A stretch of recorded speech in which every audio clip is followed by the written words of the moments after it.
this series talk, one of our friends wanted to know how we could take 5 evenings to it, when really there seemed to be so little to talk about. Actually, there's more than meets the eye. And to make much of it intelligible and factual, we had to make enough digressions into related fields to need some time for clarification. So in proper spirit we start this evening with a digression, but it is relevant to the subject. 2 theories have long existed as to how the cultural life of mankind spread throughout the world. The first of these theories assumes that the plateau of mankind rises collectively over a long period of time, that there is a universal evolution pressure that moves behind all peoples, pressing them forward, and that this motion has as its exceptions only a few groups of minor importance that in one way or another have been left behind or have been unable, through decadence or through the inferiority of bloodstream, to maintain the general pace. This would mean, at least theoretically, that throughout the world the mere fact that a nation or race comes into existence implies that were it solitary and alone, without contact with any other group, it would slowly evolve its own culture and would finally level off with the common culture of the world. There are many strong advocates of this idea, and it has quite an attractive appeal. We like to think of it also with individuals, that the person is moved by forces which, regardless of what he does, will ultimately bring him into the level of his kind, so that by the mere circumstance of birth he is destined for a noble place among his contemporary cultures. The second theory or attitude is that culture actually moves from centers, and that these centers form what has been called a symphonic cultural theme, that people after people, race after race, will be touched by a certain common motion contributed from centers of culture or from neighboring peoples, or by the rise of a particular group whose achievements will be spread over an area. Therefore, what we call the rise of peoples is actually the result of their coming into contact with other peoples, coming into contact particularly with cultures superior to their own. Now, we know this presents a basic problem, and if we wish to hypothetically assume that the first man had to grow that way, we would be having trouble locating the superior culture to which he is indebted. Thus we have a situation which has to be thought through rather carefully. We cannot, however, at any point in our study take the time to advance the general study of primogeniture. We cannot know who came first or who had the preceding ability. Our primary concern now is to determine a theory, or to make it as reasonable and practical as we can. If, therefore, we wish to assume that all peoples have a common impetus behind them, and left to their own devices and isolated in a jungle or in a swamp or on an island, will still develop parallel attainments with other peoples, then we may assume that the Chinese enriched their culture without any reference to outside powers, and if there are certain similarities between the arts and cultures of China and those of Egypt, these similarities are accidental. They are simply the result of individuals working out problems, and because of reasoning powers which they possess, arriving at similar or even identical conclusions. Against this theory, however, is something else which we cannot completely disregard, namely that various areas of the Earth's surface have certainly produced widely different cultures. There is not merely one story behind the growth of human life. There are several basic stories, and these stories do not fit into this idea that all persons or all groups must inevitably arrive at the same conclusions. Rather, we know that we can divide the progress of mankind into streams or rivers, of which there become several prominent streams. These streams may mingle, but their identities are never lost. And at some remote time in the future, these individual streams can separate again and continue on their own ways without being completely absorbed into any other cultural motion. This leaves us with certain problems which can be approached in one way or another. A French writer, in a work called The Migration of Symbols, attempted to show, as Wilson did with his swastika migrations, that certain symbols moving about the earth, traveling very slowly but inevitably from culture to culture, become, so to say, the footprints of borrowings. That the motions of these basic symbols can be used to prove how ideas are transferred from one group to another. The swastika migration is an excellent example of that. This very primitive glyph appears upon the most primitive and crude stone carvings. As a pictoglyphic representation, it is to be found on the rocks and cliffs of our own southwest. This same emblem appears among the Nordic peoples of Scandinavia, Finland, and those areas. It is strong in India and in China, and it is to be found wherever cultural groups seemingly have some contact with each other. The passing of this swastika symbol is certainly widely noted. Pottery designs are another stream, which, including such devices as the swastika, certain primitive bird symbols, animal symbols, geometric forms and structures, seem to travel according to distinct routes through the mysteries of the ancient world. Another interesting migratory symbol is the bow and arrow, a primitive instrument of both defense and offensive warfare. And do not think for a moment that when we say bow and arrow that we are exhausting the theme. Even this simple device is susceptible of numerous types, kinds, and forms which are highly individualistic and which can also be traced. Now we know, for example, that we can trace the migration of the bow and arrow down from the Bering Straits along our own western seaboard. In fact, we can trace it practically throughout the United States. But for some unknown reason, when we come to the borders of Mexico, we lose it. Why did this bow and arrow not proceed down through the peninsula of Yucatan? We do not know. These people do not seem to have originally possessed this instrument, although later, of course, they became aware of its use. Their primitive instrument was the atlatl, the throwing stick.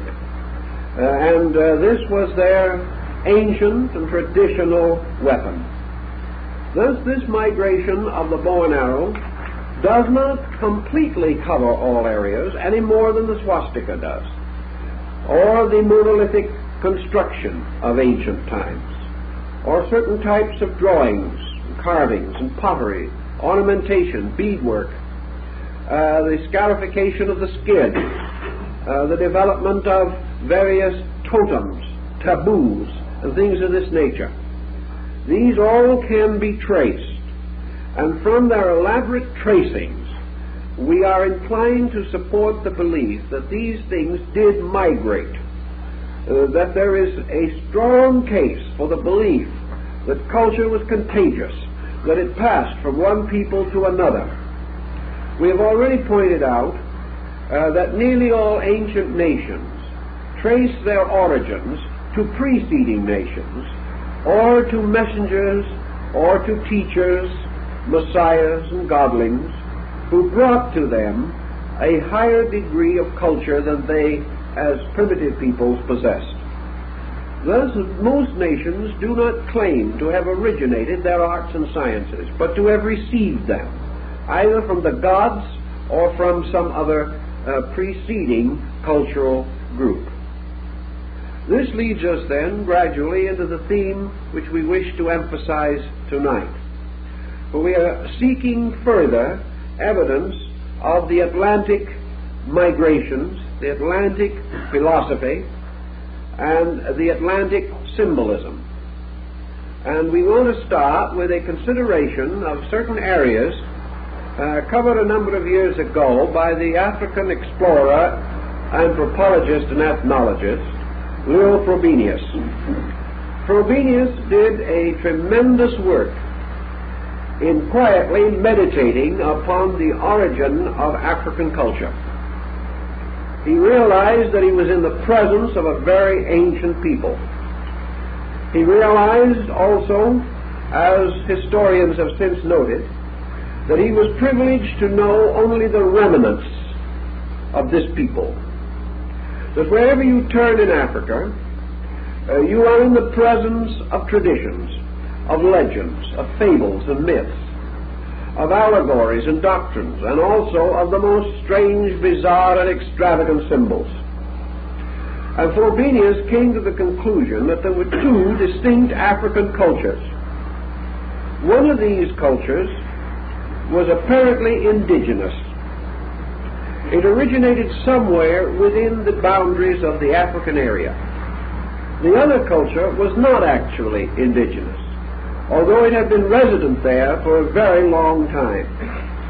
He strengthens his position by showing that there are at least two basic concepts of life held in Africa, that these concepts of life are essentially irreconcilable, and that also these concepts represent distinctly different levels of social origin.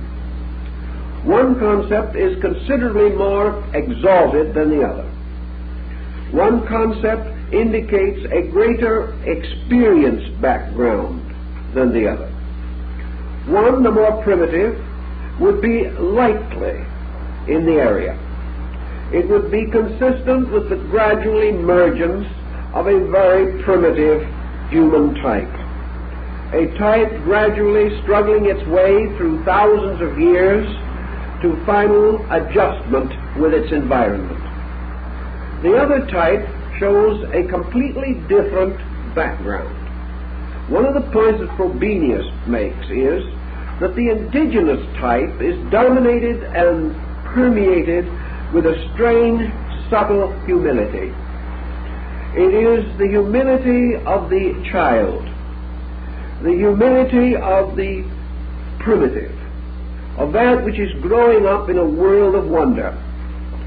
And these simpler peoples have never come into conflict with their environment. They grow up truly, as he calls them, children of nature. They accept everything without doubt, with infinite patience, and if necessary, with mortal suffering. These people do not seem to have any grandeur in them. They do not seem to require it. They are certainly God's meat, and they have their own ways and their own happiness. They are not a miserable people, but they are a people of childlike disposition. Like small children, they can be difficult. Like small children, they can be headstrong. But underneath it all, there is very little innate sophistication. The other group, which seemingly comes from a totally different cultural level, is penetrated and permeated throughout its structure with a strange hauteur, with a mysterious grandeur, with a sense of descent from great and noble forebears. This second group, therefore, is composed essentially of the proud, those who raise their heads high, those to whom simple ways are not enough, those in whose social and political structure there are evidences of complexes of greatness, whose social code is involved and complicated and bound with numerous obligations, whose religion is deep and ancient and demands a great deal of self-discipline and self-control. These strange peoples are not simply children of nature. They have already reached that cultural platform in which they seek to dominate nature, that they seek to be strong and to use nature. They have already come to that time in which they will not accept inevitables, but will struggle against them to the death. These people have always had a proud heritage, and among them also there has been an astonishing maturity of arts and considerable basic growth in sciences. These peoples have much more cleverness, much more astuteness than those other tribes which seem to belong to a simpler stock. Most of all, perhaps, these proud ones, these ancient ones, like the brave, heroic, gigantic Ashantis, have this background of nobility. They dream back to kings and emperors and great empires. They look back upon a time in which they had vast temporal powers that have slipped away. And they believe and remember how their civilization was created by 16 gods who, descending from the skies, established these people as chosen, set apart and dedicated for a strange and wonderful destiny. Thus these strong, mysterious peoples feel themselves to be moved by a destiny, to have a purpose or a reason. Ambition has been born in them. Pride has grown in them. And we no longer have these simple, primitive peoples. This does not mean that the proud ones live visibly in great splendor. They do not. But comparatively, they live in a different way. Theirs is not the simple jungle village. Theirs is the town with broad avenues and streets, with palaces for their chiefs and rulers, with temples for their gods, with the actual architectural foundation of a mature community. These people believed in broad thoroughfares, in clean towns and villages, and they lived together on a level of considerable cultural refinement. They held obligations with sacredness. They kept their word. They punished their criminals. They rewarded the good. They sought the advice of the old and the wise. And these peoples applauded wisdom, regarded it as important, and held high offices open to the learned, whereas among the more primitive people, leadership was mostly in the hands of the physically strong. So these other groups had reached the point where they appreciated strength of mind above strength of body. And they did not really feel that they had grown up out of the jungle. They felt that they had been exiled into the jungle from a better state, from some ancient background that was real and deep and valuable. As might also be expected, these people were more belligerent, more aggressive, more likely to defend their domains. And when European nations came into contact with them, they found them much more difficult to colonize or to control or to subjugate because among these natives there was this sense of great dignity, and they refused to regard themselves merely as waifs in the African hinterland. They held themselves to be equal to any person who could come to them, and they wished to be treated as equals by the greatest, the bravest, and the strongest. Frobenius makes quite a careful study of these two types as telling something that is worth thinking about and remembering. Now, in the area which we call today Nigeria, which is divided into two general areas also, northern and southern Nigeria, we have the center of this particular aggressive, positive culture. Nigeria is on the west coast of Africa, above the center, and overshadowed by the great northern area of the African continent. It is somewhat east of Liberia, and is not very far from the British colony of Lagos.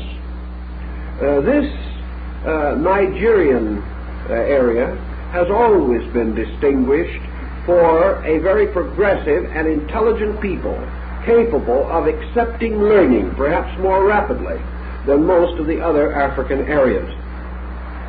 Now, in this particular group, in this situation or contiguous to it, we have a number of cultures arising which are important. One was the culture of Benin. Benin was first open to the Western modern European, who contacted this African tribal unit with astonishment. Great Benin was a city ruled over by an ancient aristocracy. It was ruled over by a proud and splendid ruler. And this city was rich with treasure and achievement. It had magnificent arts and crafts. It had a dignity, a sedateness, a maturity, an absolute atmosphere of a metropolitan existence, long before it had been contacted by European traders or missionaries. Another area in the same general group is Ife. And the Ife people are noted for their bronze casting. Most of the ancient casting in bronze in Africa is done in this general region, involving Yoruba, Benin, and Ife. In these groups, the art of using bronze was brought to a very high degree of skill, and the Ife masks and carvings and the great Benin heads, amulets, and even chain armor, their helmets and their crowns, their swords and their ceremonial instruments, are of a very superior degree of workmanship. Their ancient legends tell us that this ability to work bronze was given to them by very ancient leaders who came from a distant place. In any event, this work in bronze has intrigued archaeologists ever since it has first been noted. Unfortunately, as the result of an accident, but involving an expedition against Benin because of its attack upon colonial civilians, in the course of trying to destroy some of the political aggression of this tribe, their city accidentally was burned. No one intended to burn it, but it was one of those unfortunate incidents which often accompany war. And in the destruction of their city, the heat destroyed most of their bronze artifacts, so that good examples of this type of work are comparatively rare and fetch a very high price in the market. But they are, without doubt, one of the strongest, most important forms of primitive art. They are perhaps among the greatest of folk art, so great that today the most sophisticated European and American collector congratulates himself if he can possess a genuine example of this work. It is a very high degree of craftsmanship. Now, these people are surrounded by other groups who have no such knowledge, have never practiced such arts, and are considerably less advanced in most of their social organizations.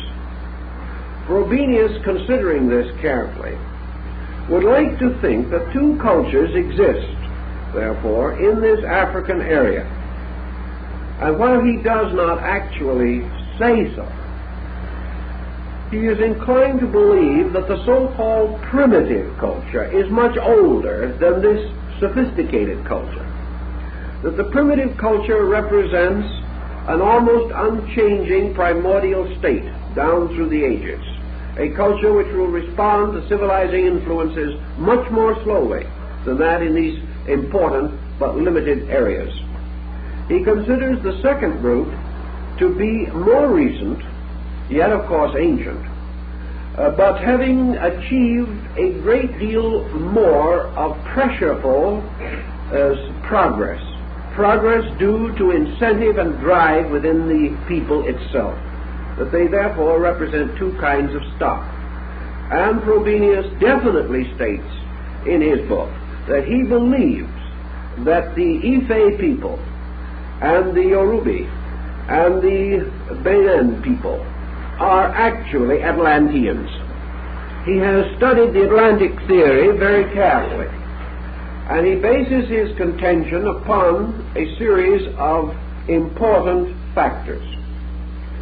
First, he has analyzed not only the cults, the crafts and arts of these people, but their religious cults.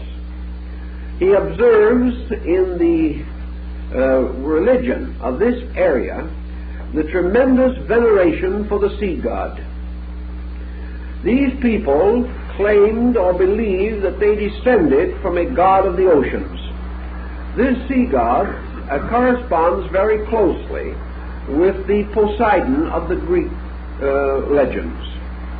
These people also had deep and distant memory of great cities, and most of all of an archetypal concept of the palace and the temple.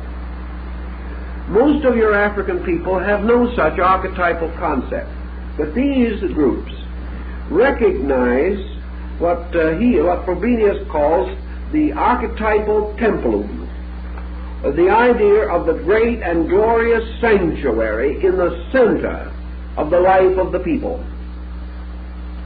These people also differ from other African tribes in their attitude toward the gods and the deities. To them, these deities are not ghosts, and therefore they cannot be regarded as simple animists, as some would like to believe. Frobenius discovered sufficient information to convince him that the hierarchy concept, the divine development of peoples from a god origin, was known to these groups and was part of their mystery ritual. Also, the Yorubis and others were perfectly aware of the existence of one supreme deity. They were not subject merely to nature worship. They did not simply offer various sacrifices to animate or inanimate objects, or devote themselves completely to the fetishes and talisman and jujus of African tribes. They had a strong central theological concept, a concept in which all men and mortals descended from divine parentage, that the gods came first. And in their effort to describe and to symbolize these gods, they reached into the subconscious of their own collective memory and brought forth noble and glorious convictions about these deities. Your truly primitive person does not do this. He grows up into his religion.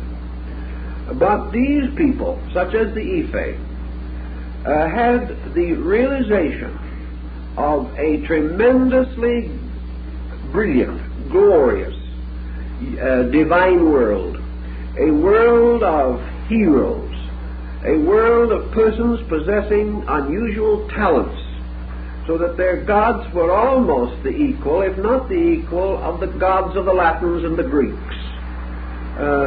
Heroic beings, possessing not only the strength of body and of mind, but graces and qualities. For among these people the gods of mercy were not unknown. The gods who should be thanked for the goodness of living were not unknown. Frobenius, therefore, comes very strongly to the belief that these peoples did have a strong background contact with a more sophisticated and unfolding culture platform or culture concept. Now, another group of archaeologists and students moving in on this subject and remembering, as several of them did, the possibility of the Egyptian being a remnant of the Atlantean Empire, the Atlanteans who could not go home after the Athenian campaign because of the destruction of their continent, that the Egyptian might hold the clue to the mystery of Atlantis in Africa. The Egyptian does hold certain clue, there is no question about it. Budge, in his study of Osiris and the Egyptian resurrection, shows the motion southward from Egypt of the cultural stream of the Egyptians. He reminds us that for a long time the Egyptian empire was under the dynastic rulership of Ethiopian kings. And Budge is also quite certain that down in Central Africa, particularly in the area of the Ashanti, there is great evidence that these people migrated from Egypt, moving southward at a remote period and gradually falling away from the high level of culture to a comparatively lower level, that they were isolated from contact with the greater things that had moved them and dominated them, so that they finally relapsed into a more or less primitive state. As a proof of this particular point, Budge and several others have shown the resemblances between the ornamentations, the artifacts, the jewelry, adornment, rituals, and so forth of the present Ashanti and the ancient pieces excavated in the classical Egyptian area. There is much, therefore, to show that a comparatively high culture moved downward from North Africa into the central parts of the great African continent. Frobenius and many others have long felt that the legends and myths centering around the more inaccessible parts of the African continent should still be given a great deal of consideration. They believe that we may discover on that continent in time evidences of a very ancient and very high civilization. That we may sometime come upon ancient cities that will be as glorious as Corinth or Ephesus. That we may find ruins of magnificent palaces and temples belonging to a culture that has completely vanished from memory. When we say from memory, we mean from all memory except that of these primitive tribes which have retained a half memory, a memory which is reserved mostly and revealed through their arts, through their instinctive reactions to things, and through the strange lordliness of their manners and of their broad attitudes toward life. So let us assume for a moment the possibility that Frobenius and these others are telling us that in Africa we have two levels of culture, one Lemurian and the other Atlantean. That these patient, mysterious, silent, humble ones belong to the old Lemurian order, and that what we call today the proud African, the Ashanti warrior who may stand over 7 feet tall, The Ife, who has never for one moment acknowledged actual domination by anyone. The wonderful artisans who created the bronze and the ivory work which has distinguished Benin. These belong to the Atlantean level. Now, in passing, there is a point that is rather interesting. In the 2nd and 3rd century of the Christian era, there arose in North Africa a group called the Gnosis. The Gnostics had a symbol, a very interesting and remarkable symbol. This symbol was a human body, usually with the head of a rooster, sometimes, however, with the head of a man. The arms and shoulders quite clearly defined, one hand holding a whip and the other a shield. The lower part of the body, below the waist of this figure, slowly turned into serpents, so that the legs were composed of 2 curved serpents. And these serpents formed a strange type of design. The legs descended and then turned outward and up again as the shape of the serpent and ended in the serpent's heads. It was quite a strange thing, resembling a little bit the inverted form of the hook that was used with a hook and eye in old fastenings before we had zippers. This hook and eye consisted of 2 loops by which the hook could be sewn onto the garment, and this form was very much that particular shape. I don't like to just draw it in the air for you. It might seem strange, but the symbol you will find in our large book, and we have other books in the library which we can show you. But the Gnostic deity Abraxas was represented in this way. We have no record of the use of the Abraxas form for centuries, until it was revived at a very much later date in Italy and France during the restoration of the copying of classical gems and of ancient artifacts, in which during the period of Louis XIV we have the arriving of these wonderful crafts which were restored from ancient crafts. But a traveler reaching Great Benin before its destruction was permitted to see some of the ancient bronze work representing the ruler. In harmony with other peculiarities of this rite, the ruler of Benin was always represented as standing with his hands in this position and an assistant holding under each elbow. In other words, a servant, or perhaps a counselor, or perhaps a prince of the house, had the honor or dignity of standing one on each side and holding up the hands and arms of the ruler. The ruler perhaps had this requirement because he carried very heavy bronze ceremonial objects, which perhaps were so heavy that it was necessary for someone to help him maintain them in this outstretched position. But anyway, a figure stood on each side holding up the arms of the obi, or the king, or the prince, so represented.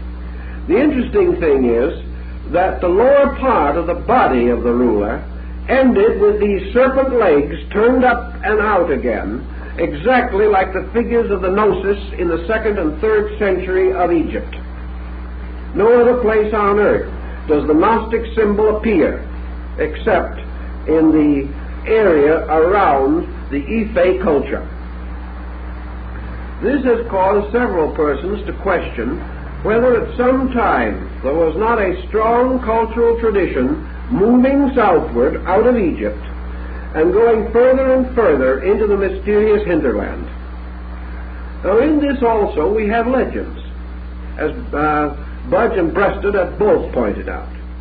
And these legends would seem to indicate that the Ashantis and other peoples in the Central African area, who had apparently migrated southward from Egypt, did so to escape the persecutions that resulted in the destruction of their religions. That these people represented a kind of high priesthood that moved south very much in the same way as the legends tell us another form of the Egyptian religious body moved into Europe to become the gypsies after the collapse of the classical civilization in the delta of the Nile region. In any event, these peoples of Central Africa claim to possess certain secrets, certain knowledge, certain sacred arts and sciences, and also that they have never lost their knowledge of the mystical arts and the magical practices of the ancient Egyptians. Here then comes another one of these migration factors. Your migration of magic is one of the most fascinating and extraordinary of all these themes. Magic moved upon a level.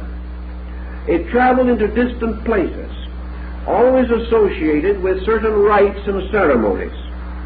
And these rites and ceremonies assume the possession of certain knowledge. And this knowledge was apparently diffused among all the peoples that we now assume or suspect to have been Atlantean. For this reason we may say that the magic of Ife and Yoruba is an entirely different magic from that of the witch doctors of the general African area. This magic of these superior tribes is based upon a kind of internal knowledge, a knowledge of things remembered, a knowledge secretly passed on.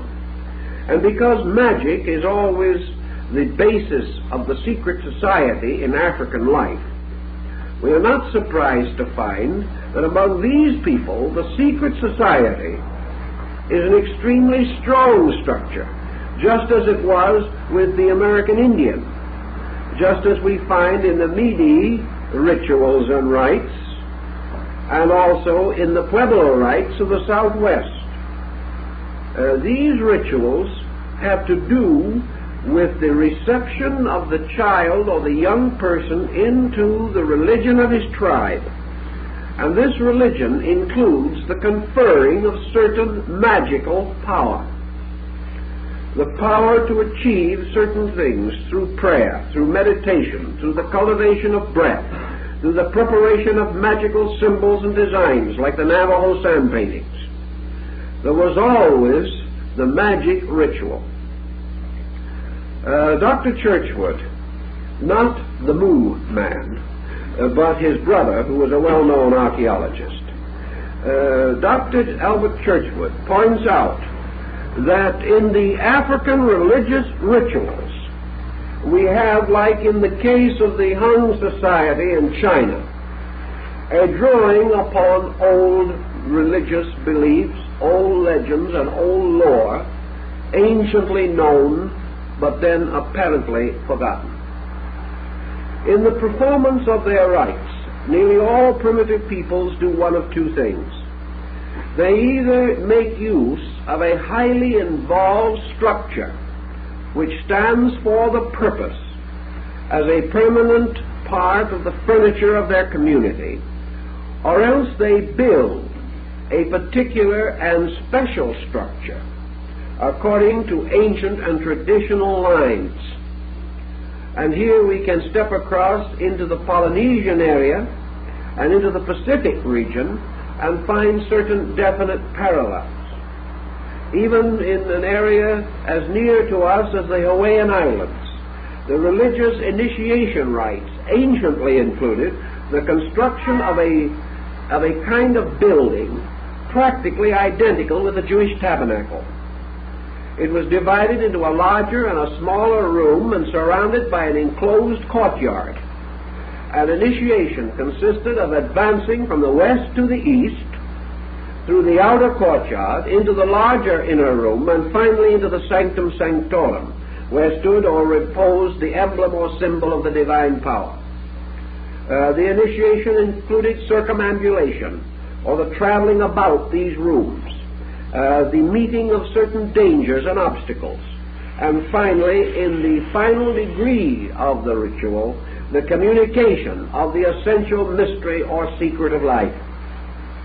We find this also throughout the Polynesian area and down into the Dutch East Indies, into many regions where as yet we have made but slight effort to revive our knowledge of these cultures. Frobenius tells us something else that is of importance.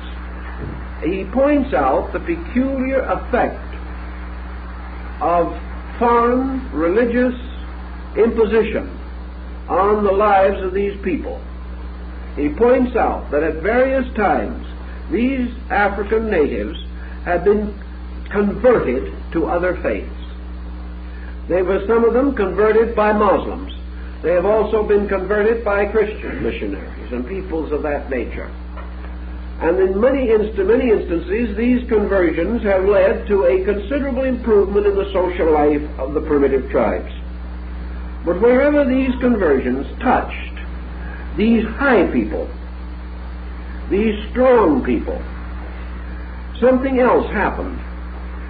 These people absorbed the new ideas, but were not converted. They fitted them into a pattern older than that which the missionary brought them. They accepted certain good things. They became aware, but they found a place for the new beliefs within the structure of their own, rather than being moved from their own into a new belief.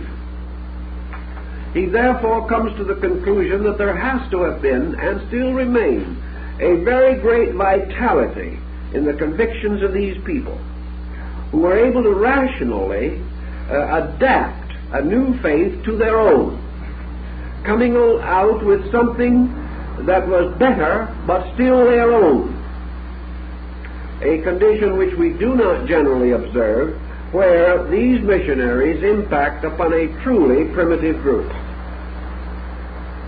So we have these possibilities to think about.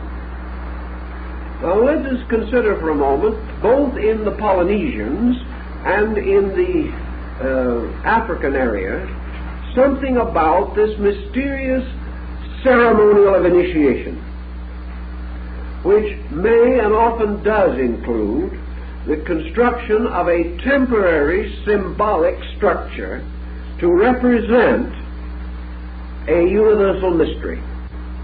We would assume that the preparation of this structure would call upon their most ancient beliefs and ideas, and this is essentially true. So we find in working into the secret societies of Africa, we find, for instance, that they made mounds and arranged rocks and prepared certain designs, much as our own Plains Indians did, always also creating labyrinths or mazes around and through which the candidates had to walk to symbolize, like the labyrinth of Crete, the mysterious and mortal involvement through which man passes. Discussing some of these points relating to the African thought, we can gain some interesting point.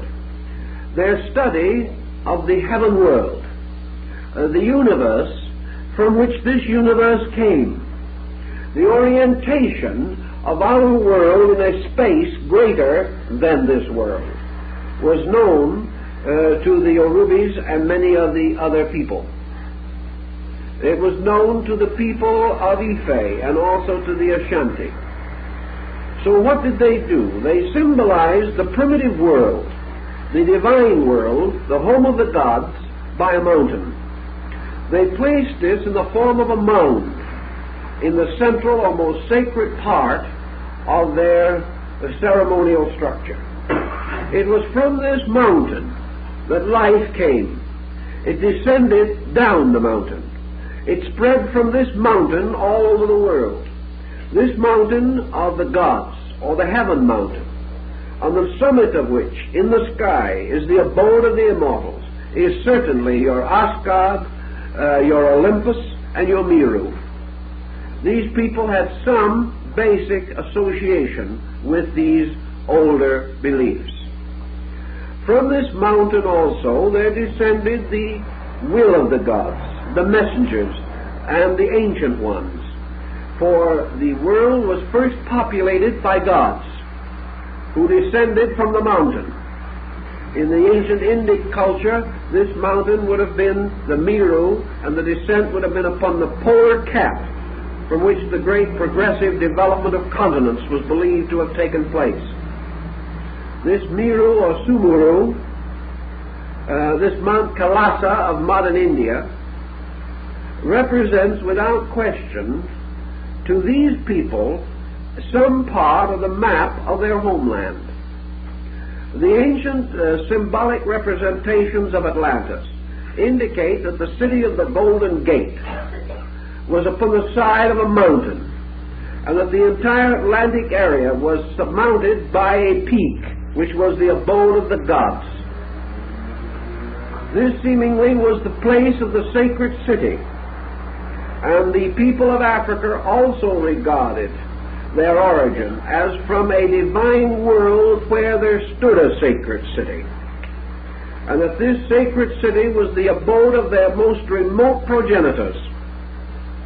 It was a beautiful, glorious, golden, glowing city. It was far above anything belonging to this world. Therefore it had to be divine. But it could well have been this same mysterious city of Atlantis, with its walls of orichalcum, as described by Plato. From this mysterious land came the memory of great things, and the knowledge of arts and crafts, which were slowly perpetuated. This knowledge continued. But it was inevitable that the perpetuation of this knowledge should bring into manifestation the mystery system, the ritual. For in this ritual we have the communication to the young man of the wisdom of his tribe, or the knowledge of his elders. And the mysteries were set aside to keep knowledge alive. This mystery system exists everywhere where there is a suspicion that the Atlantic culture touched. This mystery system was also associated with the university system, with schooling. And many of the old temples were also observatories, laboratories, places like clinics where the sick came to be healed. These old buildings, patterned apparently from a basic archetype, represented structures of universal learning, existing originally in a remote world, a distant place.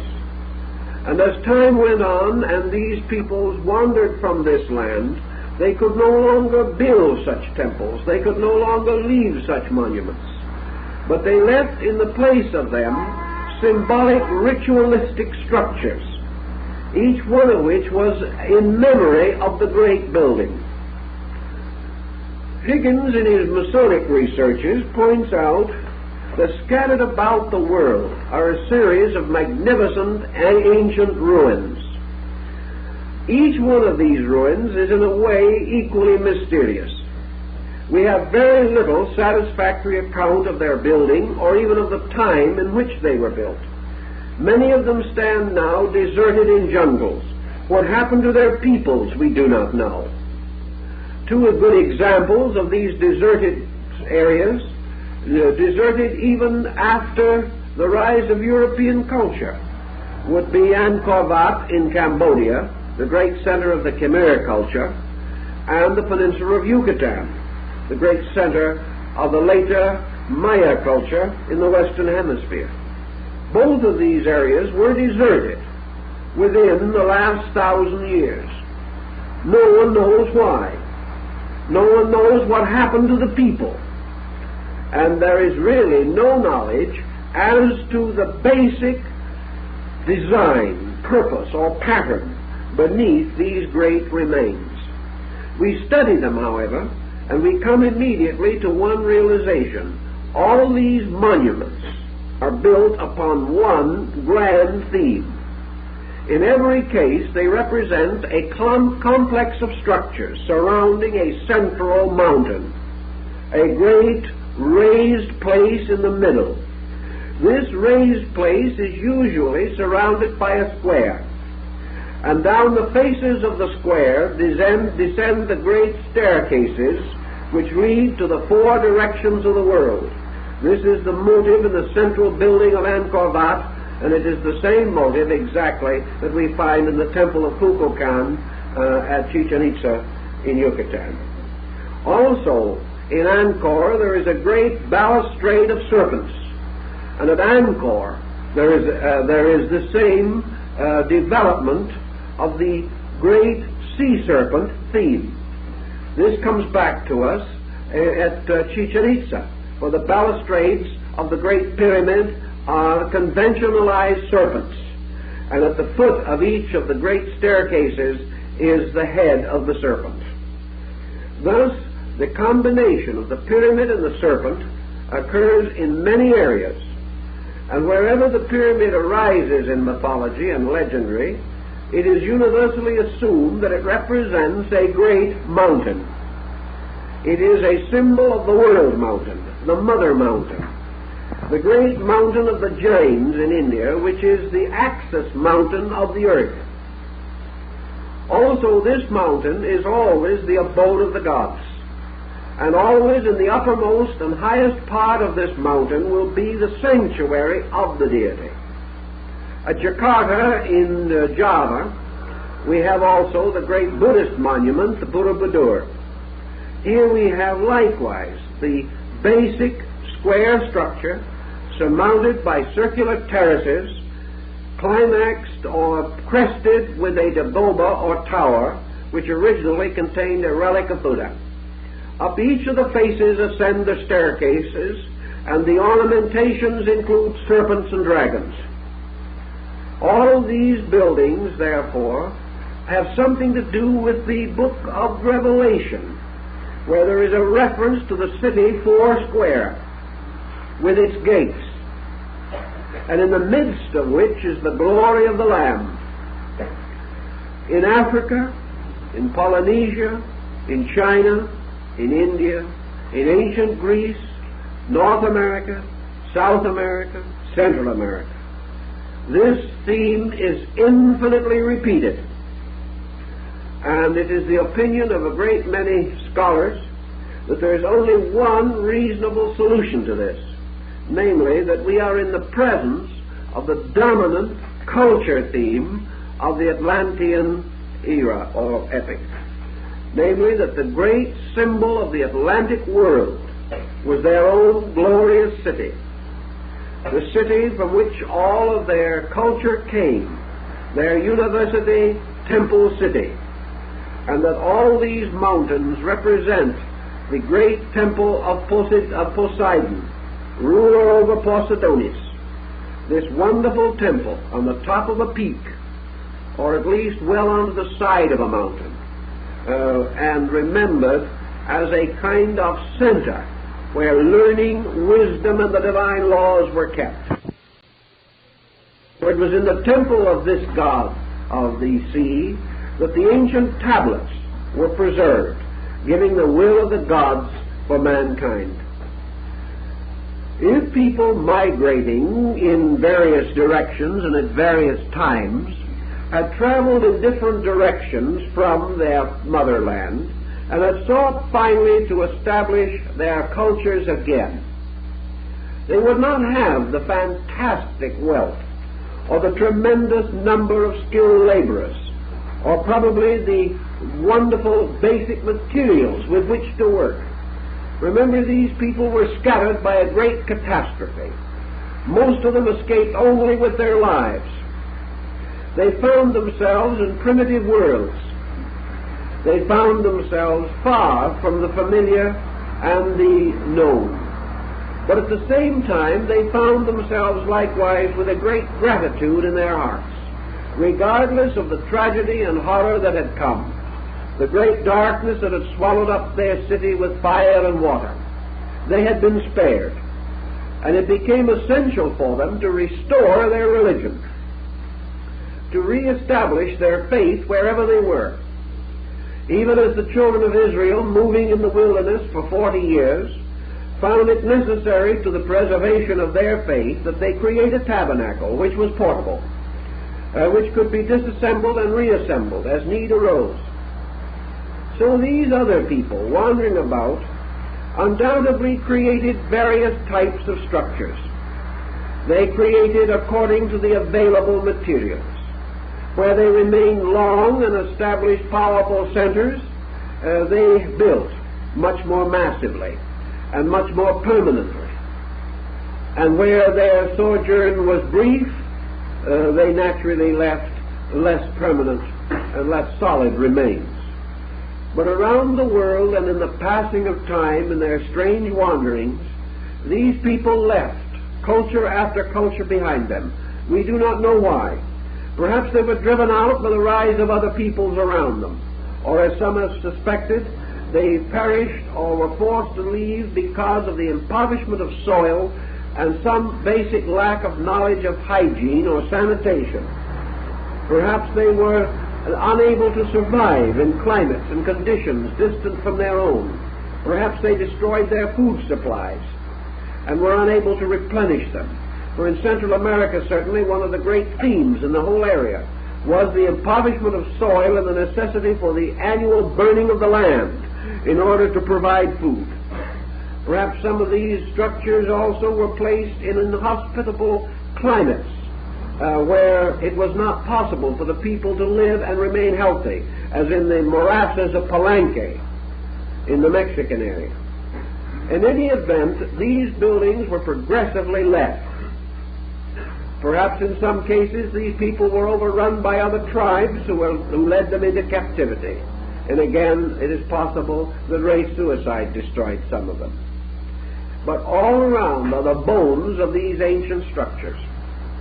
Another group of thinkers have come to a somewhat different conclusion, namely that even perhaps before the destruction of Atlantis, during its great period of colonization, temples and centers could have been established in comparatively distant areas.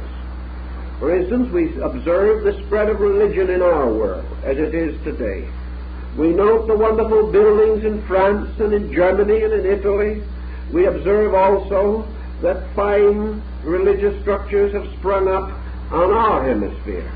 And the cathedrals of Europe are not to be regarded as so much better than the great cathedral of St. John the Divine in New York, which is being built on precisely the same principles, with a tremendous time-labor equivalence of those of the cathedrals of the ancient world. It's quite possible that these buildings existed before the destruction of Atlantis, at least some of them, where the more highly advanced colonization developments had brought perhaps Atlantean families and communities into permanent residence in distant places. So that the Atlanteans had their colonies, as we have, and that their own people were served by priesthoods and temples created for the purpose, and also for the worship of converted natives of the same general regions. If this great colonizing plan collapsed due to the destruction of its central island, then it is quite possible that the peoples gradually drifted away from the knowledge of the arts and sciences which were originally taught.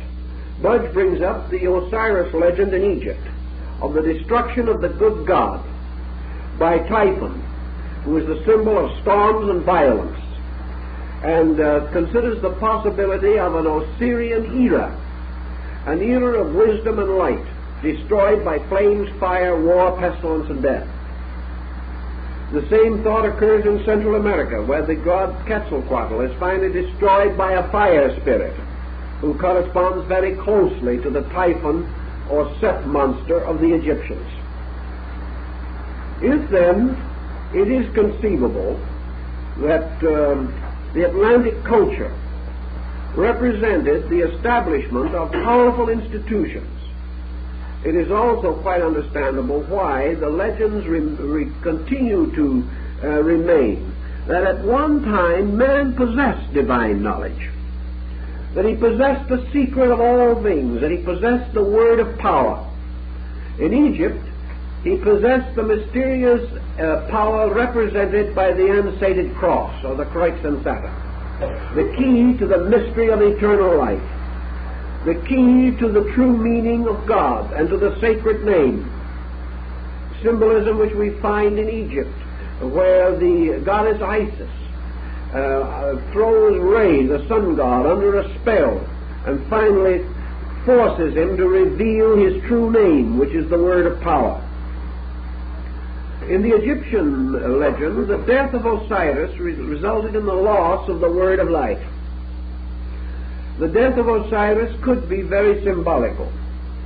It could represent, for one thing, the loss of the descent of the great hierarchical priestly orders.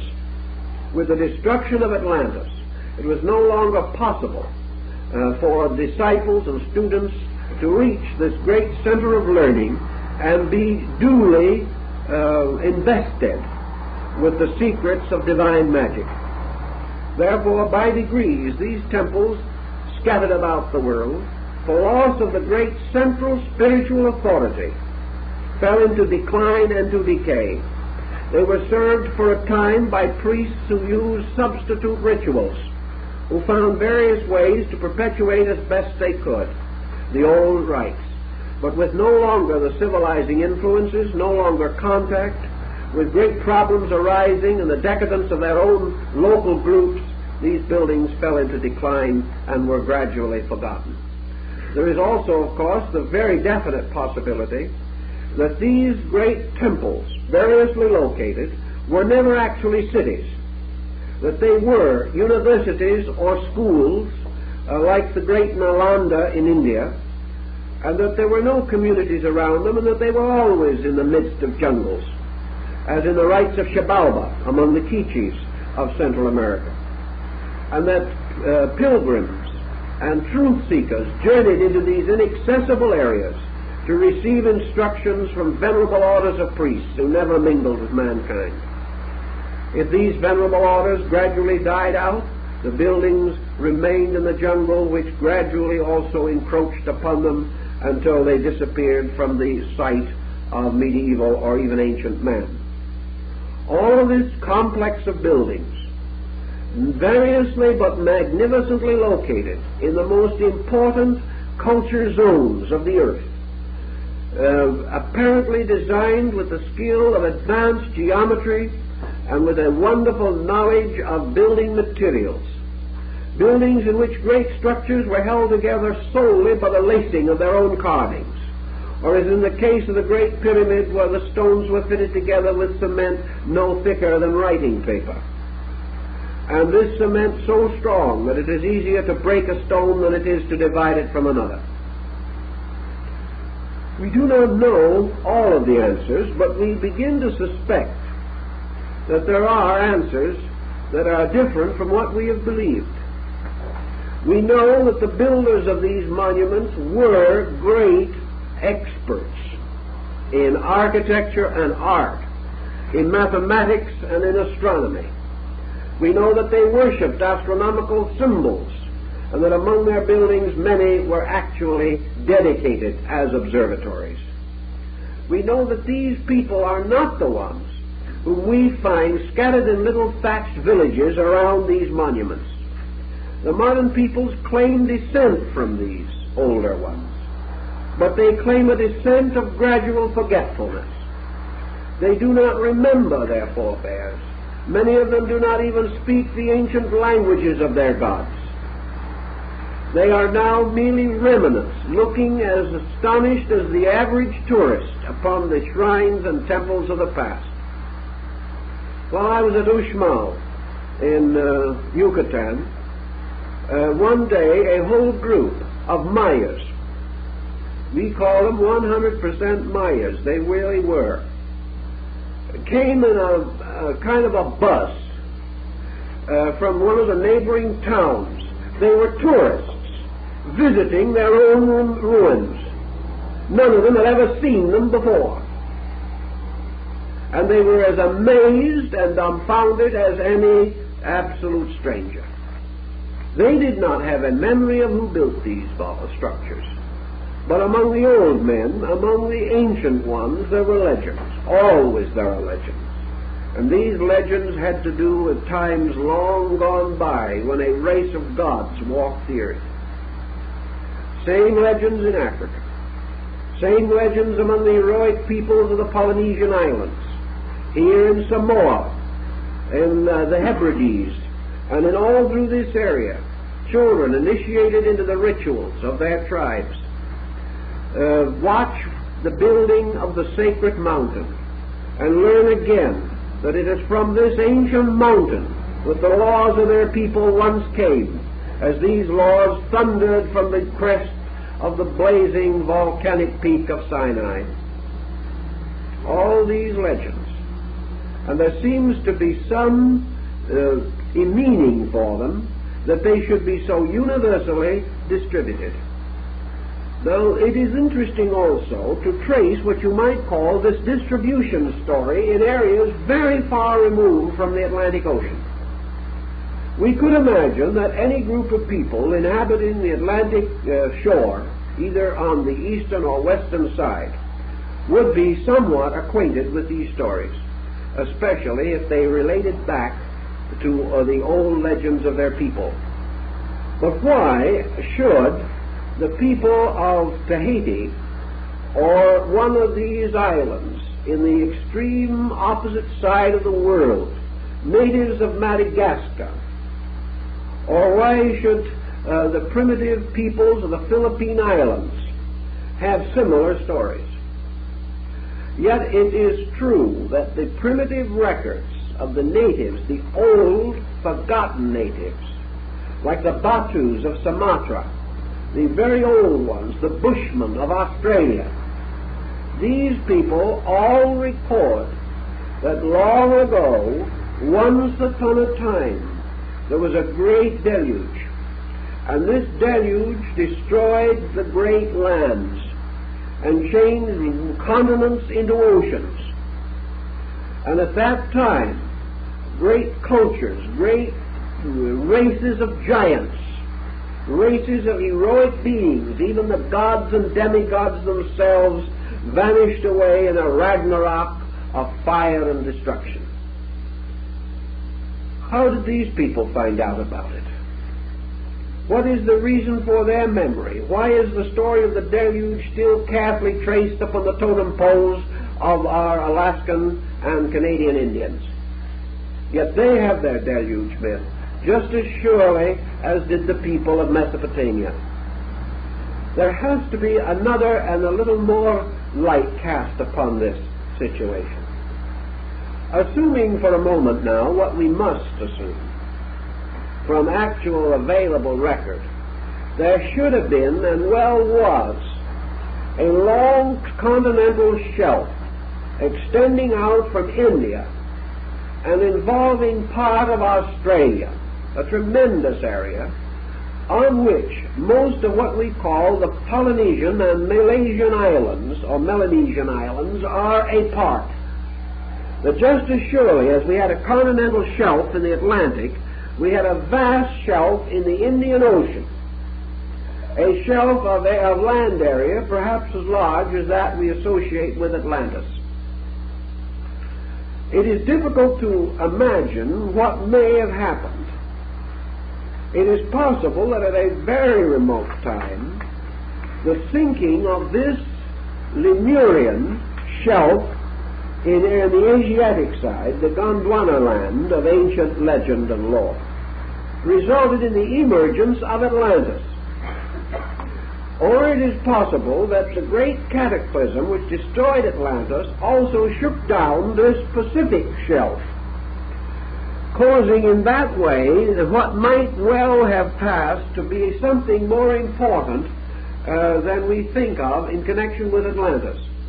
If the Atlantic catastrophe was not merely located in the Atlantic basin, but represented some tremendous cataclysm that involved both the eastern and western hemispheres, and the possibility that these disorders and these changes affected tides and water distributions, causing perhaps the entire Atlantic, Pacific, Indian Ocean group to be agitated, disturbed.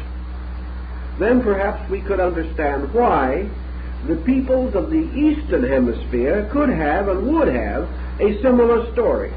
Something of this kind had to have happened to explain the Chinese knowledge and the belief, of course, that they had that vast areas like the Gobi Desert or the great Shamo sand ocean was, of course, at one time underwater.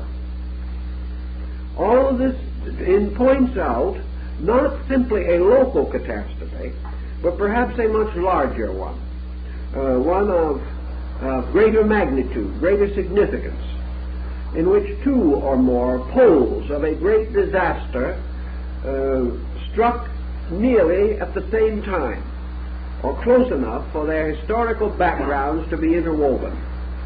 It seems, therefore, reasonably certain that the African continent that we know today was, particularly East Africa, toward the Asiatic side, perhaps originally connected with the Lemurian or Gondwanaland distribution, whereas West Africa, as we know it today, might well have been contiguous to and highly influenced by the Atlantean culture and its disaster.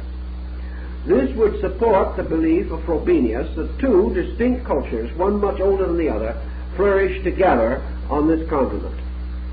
We have no evidence at this time as to the cultural level of the ancient Lemurian group. What we seemingly find is that they did not attain to any pronounced skill or ability in the preparation or preservation of records. They did not appear to have built extensively or to have created any monumental palaces or temples or to have highly perfected any permanent art. This would correspond to their psychology today, because these people do not have a memory of greatness. On the other hand, this second group, the Atlantean group, certainly possessed this memory of greatness and also prove in their daily living now that they have an exceptional skill in a great many forms of arts and crafts.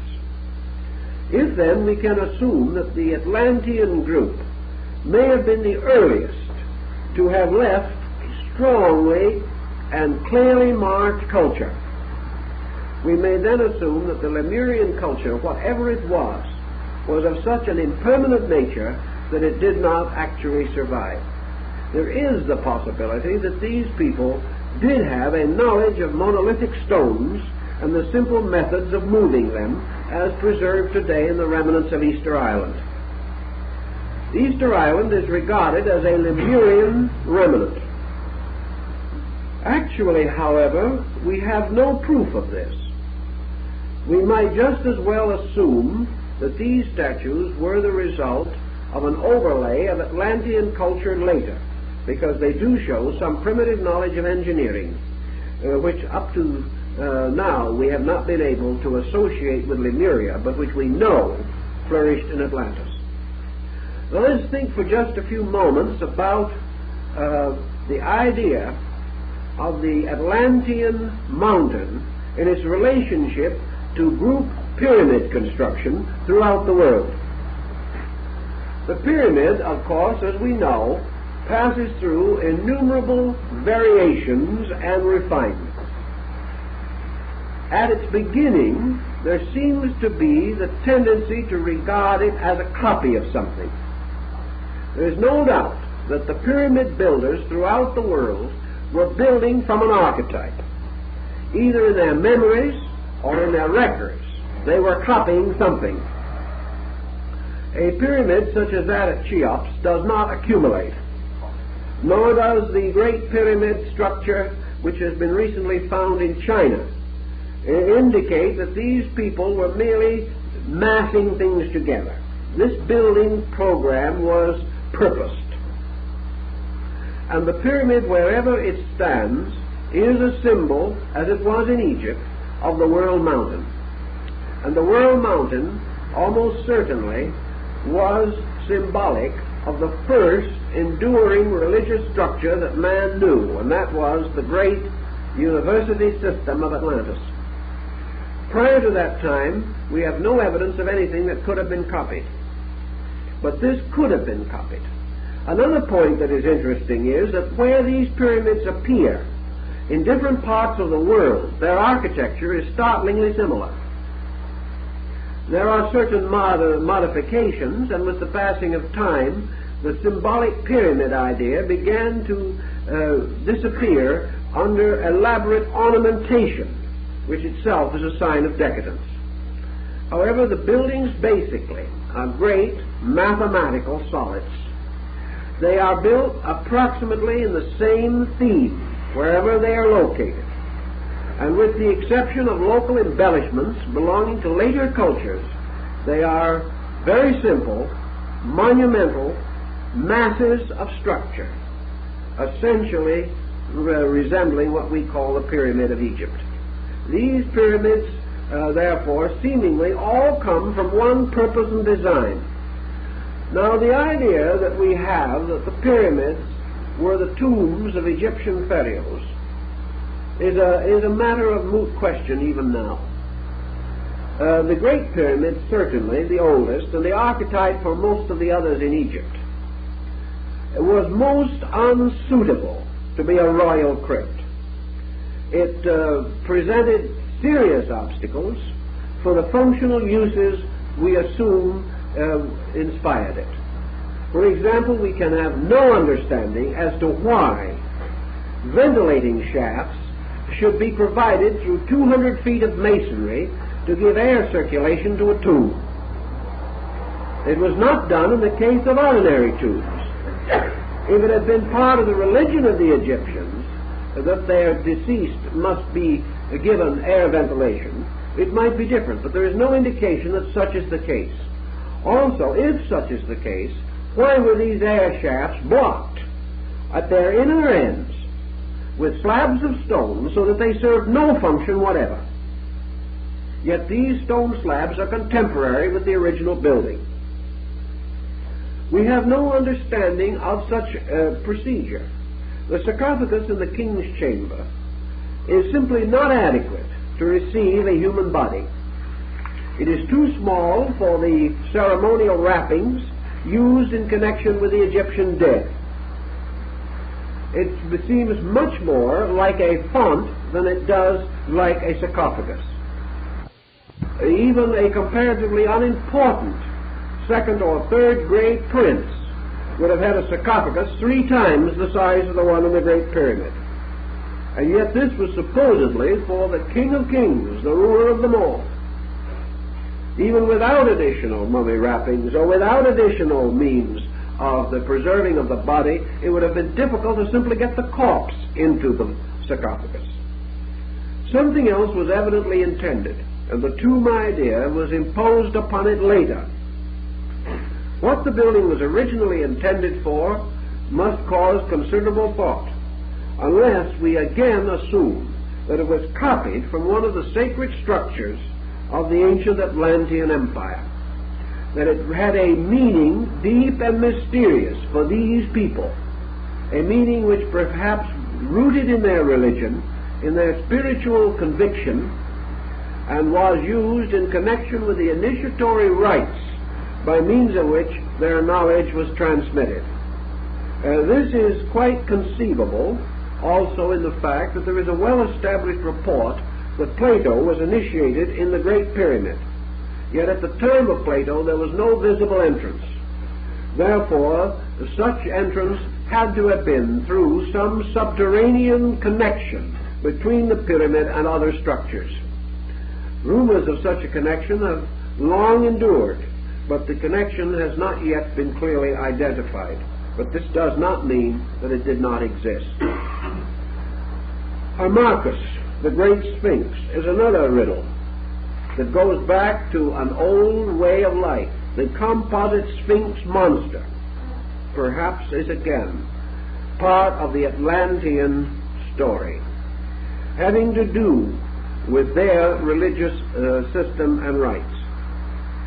Irish people claim that the first teachers of their race came not from the east, from Europe, but from the west, and that ancient robed priests came out of the ocean on the west coast of Ireland, and that these were the ones who instructed them. The Irish have a considerable folklore dealing with Atlantis. There is also a great deal of lore relating to this in the Spanish area and in Portugal. And of course what is left of North Africa bears testimony to the same basic accounts. Thus we have the indication of a stratification of cultures, which becomes a strong defending point in support of our Atlantis hypothesis. We can summarize this hypothesis as we have progressed it this evening then with certain additional points that we had not previously clarified or brought up. First, that there are evidences of the survival of Atlantean peoples, vestiges of peoples who have for one reason or another remained completely separate, have held on to their traditions, have regarded themselves as dedicated to a sacred destiny, and therefore regarding themselves also with a strange, deep, unchanging pride, a hauteur about themselves, the sense of being a chosen people, a people intended for some strange work of preserving without loss an ancient tradition. This chosen concept certainly moves the Aryas from northern Asia, for the word Aryan means the chosen, or the selected, or the set-apart ones. Similar records occur in China. The Chinese people were the peculiarly selected ones of the Great Father. Their work was predestined for them. They had to carry on a tradition. We can pause again for a moment and say, how old is China? And China is one of the most disappointing countries in the world to approach archaeologically and ethnologically. We assume beyond doubt the vast antiquity of China, but we cannot prove it. We know that China's records are not nearly as adequate as those of Egypt, nor do they go back as far. But behind these records again is a mystery of a China that existed in a golden age, a China that was remembered faintly in the stories preserved by Confucius and Mencius, and in the annals of the kings, the Shu king of China, the great historical and political writings. So we come to the Greeks, the Chinese, the Hindus, and now comes something else. Out of all of this comes the story of the Golden Age. The story of the ancient time, which was more splendid than any other time that man has ever known. This Golden Age theory corresponds also with the Golden Age of India. For the Hindus have a belief that in the remote past, long before the coming of the Age of Iron, there was a Golden Age. That this Golden Age failed into an Age of Silver. That this in turn fell into an Age of Bronze. And that finally this gave way to an Age of Iron, or an Age of Death. And these four ages are the four horsemen of the apocalypse who ride forth to the corners of the world. And they are the four yugas of Indian philosophy. These ages all stem from a golden age. And this golden age is remembered in Africa and remembered by the primitive Plains Indians of our own country, remembered by the Eskimo, remembered by the native of the South Pacific. Everywhere there is a memory of the golden age. When it was, no one seems to know. But unlike most natural stories of natural beginnings, the beginning of humanity was radiant. And this comes back to us again in the idea of the fall of man. that man fell from a great and noble destiny to some ignominious and relapsed state. The story of the fall, of the destruction of Lucifer, the blasting out of heaven of his planet, Ragnarok. All of these things seem to tell of rebellion, of an ancient time when there was incredible splendor and then it all vanished away. Or as the Greeks more philosophically arranged it, it declined gradually through the other three ages. This golden age has been subject to a great deal of study. Psychologists think perhaps that it is the golden age of human childhood. That this golden age did not actually refer to a time when man had more, but to a time when man thought less. You see, there are several ways you can be happy in this world. One is to have nothing to worry about, and the other is to have nothing to worry with. Both of these have a tendency to relax us. Psychologically speaking, the normal child who has had a happy childhood produces a series of psychological involvements which later cause it to remember back to the age of innocence, to the golden age of play and no responsibility, the golden age of living in a world of fantasy and fairy tale, an age which precedes disillusionment and the sorrows of experience, an age in which there were no fears, but gods in the form of parents take care of everything. Psychologists make a great deal of this particular factor in estimating the character growth of the individual and the possible exaggeration or distortion of this in the creation of the perpetual adolescent. So there's one way of looking at it, that there was this golden age of irresponsibility. But as we study this thing, we find that there is a break in the story that doesn't quite fit. The human child coming into this world of wonders is in a golden age of its own irresponsibility, but it is surrounded by a magnificent and involved culture, a culture which may become desperate in the course of living, but with which the child also has immediate contact from the very beginning. This golden age of childhood is not alone in the wilderness. It is at least surrounded by parents that love and understand. And it is difficult to imagine primitive mankind enjoying this sense of security. It is difficult to imagine that there was ever a time when the primitive savage did not have something to worry about. For with this other problem, we find another rudimentary instinct, which we have been unable to trace to its beginning because it goes back further than anything we can know, and that is fear. Primitive man seems to have existed in fear. He was in the presence continually of forces which were menacing to him. He was a kind of neglected waif, an orphan. And it is not quite as easy to understand how this could have caused him to psychologically invent a golden age. It does not seem reasonable that this golden age could exist apart from association with something superior to self, especially when that self is comparatively primitive.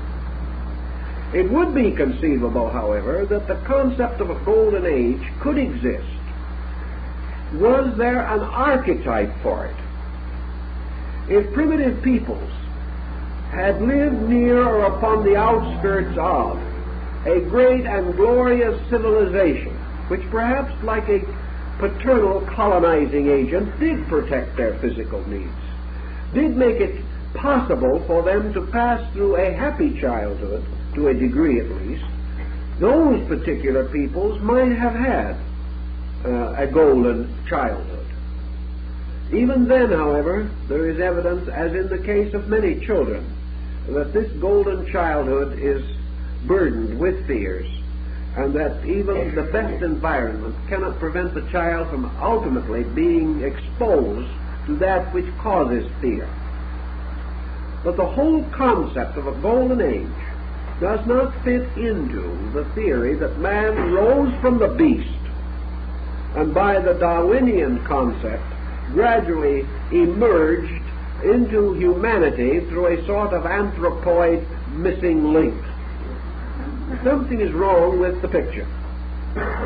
Yet the story of this wonderful place at the beginning of things continues to live, and the people claim that there was a time when everything was good, that law and order did prevail, and that as a proof of this, or as part of this, in those days heroic persons, gods, great and wonderful priests, benevolent patriarchs, enlightened elders, grand and noble teachers, walk the earth with men, beings who have never been seen again, who finally retired for one reason or another, always promising to return but never coming back. That all this could have belonged to a great civilizing theme that was wiped away and left in its place only a strange void, would seem to be a more reasonable answer. The city of the gods vanished. It did not go back up into heaven. Nobody ever said it did. The only ancient legends that we have about this city of the gods, where anything relating to it is mentioned, this is always associated with two things, or one of them. First of all, that these peoples, living in this peace and glory and happiness, disobeyed. And through this disobedience they forfeited their share in this golden city and were sent out of the garden like Adam and Eve, cast out into a wilderness, and were forced to clothe themselves with the skins of animals, and that the angels were placed at the gates of Eden with a flaming sword to prevent these sinners from ever getting back in again. That they, from this paradisical world, they were forced out into a world of suffering and pain and death. That is one version of the story.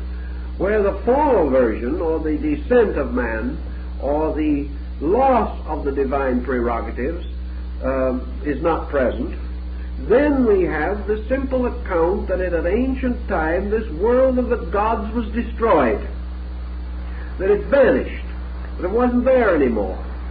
And nearly always this vanishing is attended by combustion and destruction, as in the twilight of the Nordic gods. Either the gods failed and died, or man failed and lost the right to share in the glory of the gods. In any event, man lost his golden age. He was cast out into responsibility. He had to grow up in a strange wilderness. Now, this golden age was not merely an age of peace and comfort, according to the Greek concepts at least. It was an age of achievements. It was an age of great and beautiful cities, of wonderful towns and palaces and monuments, of universities and schools, of hospitals, and of social orders that were so wonderful that they dwelt together in peace and amity, and there was no dishonesty and no stealing, no crime, no sin and no death. And all these things were part of this golden age. So that this was a rich golden age, according to the old legends. But when it finally fell, man came instead into an age of gold, which was not the same thing, and from that time on his troubles commenced. So we have two stories now. One of a people who disobeyed and who fell, and the other of a people innocent, who did nothing particularly themselves that anyone can be aware of, but whose wonderful protecting world was taken away from them. They were not marked as sinners. In the sagas, the Nordic sagas, the Elder and Young Edda, humanity didn't do anything particularly wrong. It got into some trouble largely due to the machineries of the gods themselves. But this whole great tragedy of the Nordic myth is not the result of man's wickedness, but the result of the curse of the Nibelungen, the curse of primordial passions and prides played out by the gods upon the broad plains of Asgard. Now, is it quite conceivable that we have here in mythology also the two parts that are necessary for a story, that these two stories do not conflict with each other, but represent the Atlantean deluge as it was applicable to two groups. First, the Atlanteans themselves, and second, to the primitive peoples around them who had come under their influence. That the Atlanteans themselves might well feel that, having declared war, as proven by their final attack upon the Athenians, and Plato's record that they had disobeyed the gods who had warned them many times, and had finally brought this disaster upon themselves, we can say that the story of a fall, of a disobedience, of a transgression against the great edicts of Poseidon, this could well have been the story of the driving of these people out of their paradisical world, and the placing of cherubs with flaming swords to protect the entrance. Perhaps this entrance again has something to do with the Pillars of Hercules at the entrance to the Mediterranean Sea. On the other hand, those people who lived only in the shadow of this splendor, who only knew that in the midst of the world there rose this wonderful city, those who were then the primitive people, might well have gained certain important help from the colonizing and merchandising of the Atlantean mercantile, and of the contact with missionaries or teachers or priests or travelers from this great empire. When this empire went down, these other people were not being punished for a crime. They lost their friend. They lost their teacher. They lost their guide. They lost something which perhaps in their ignorance they had abjectly worshipped because it was so much greater than their own achievement. These lesser peoples lost the directive power which might have more early brought them to a civilized state. They were blessed in that they did not share in the delinquencies which are traditionally said to have destroyed Atlantis. But for them, a golden age vanished. A wonderful divine world sank forever under the sea. The gods they had known never returned. And the great empire of gods, ruled over by Atlas, carrying the earth upon his shoulders, this was gone. And this that had once been a comparatively simple historical circumstance, in the course of thousands of years of tradition, without adequate written records, with the gradual dramatizing and the failing memory of the aged, from generation to generation, left only a dream behind. A dream, however, which still has the essential picture, the story of a great and noble race of gods, of heroes, of those who came before men, as we know men, and who vanished away, either for their sins or for some unspecified reason. Thus, the Golden Age gives us another clue to our Atlantic story. It also gives us a certain psychological clue. Let us assume for a moment that the Atlantic story is, in a way, the story of humanity. That in this story we have the descent of certain primitive knowledge in man himself. I think it is interesting to go back to some legends. There are some legends in Tibet which have a bearing on this. In Tibet there was a very wonderful and very great mystical teacher, Milarepa. His hymns and poems and songs are highly revered in this great Northern land. Milarepa, however, was born with strange gifts, strange powers. As a small child, he suddenly discovered that within his consciousness there was the ability to affect almost anything he came in contact with. He was a born miracle worker. But as a small child, he didn't know what to do about it. And because he was a small child, and because he was subject to all the natural instincts of children, he began to use this power wrongly. When people heard him, he murmured some strange words that he came to understand in his heart, and these people fell dead. He was able to destroy them with a glance. He was able to curse their crops.